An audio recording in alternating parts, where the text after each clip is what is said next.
Assalamualaikum warahmatullahi wabarakatuh. Hai, apa kabar semuanya? Mudah-mudahan sehat ya. Bertemu lagi di pelajaran IPA bersama Bu Lera.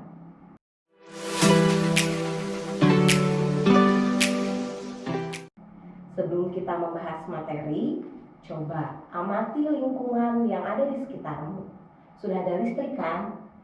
Digunakan untuk apa saja listrik itu? Ya, bagi sebagian daerah, listrik sudah menjadi penunjang utama kehidupan. Pada pertemuan ini, kita akan belajar mengenai konsep listrik statis. Kita mulai dari muatan listrik dulu ya. Muatan listrik itu ada muatan listrik positif atau proton, ada muatan listrik negatif atau elektron. Nah, dalam sistem satuan internasional, muatan listrik satuannya coulomb. Nah, setelah itu kita akan bahas muatan listrik. Kita bahas tentang benda netral dan benda bermuatan ya. Benda itu ada benda netral, benda bermuatan negatif, dan benda bermuatan positif. Bagaimana cara membedakannya?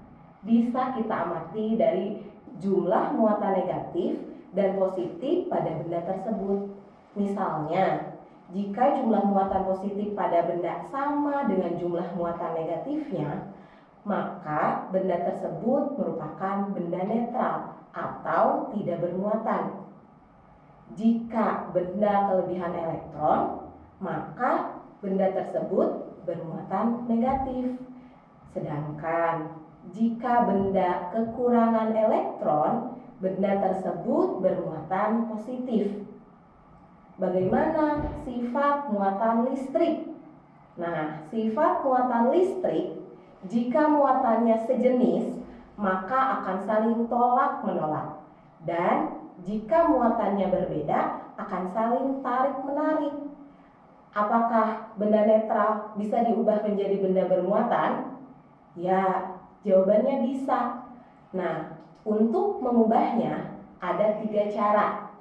Yang pertama, dengan cara menggosok.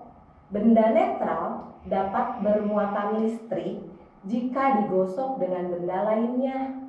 Contoh, menggosok batang plastik dengan kain wol atau menggosok batang kaca dengan kain sutra.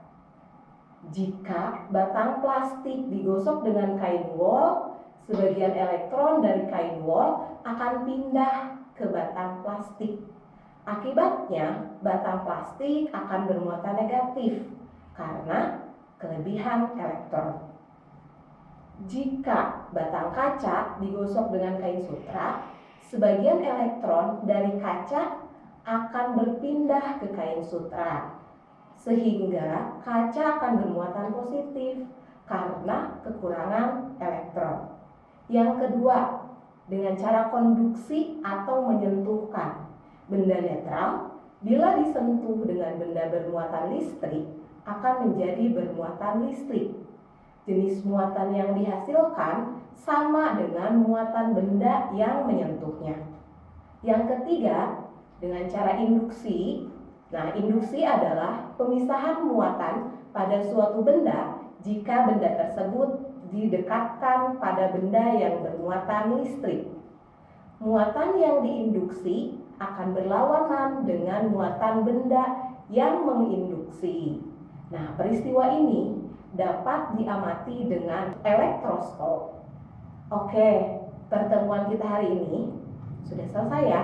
Terima kasih atas perhatiannya. Sampai bertemu kembali pada pertemuan selanjutnya. Assalamualaikum warahmatullahi wabarakatuh.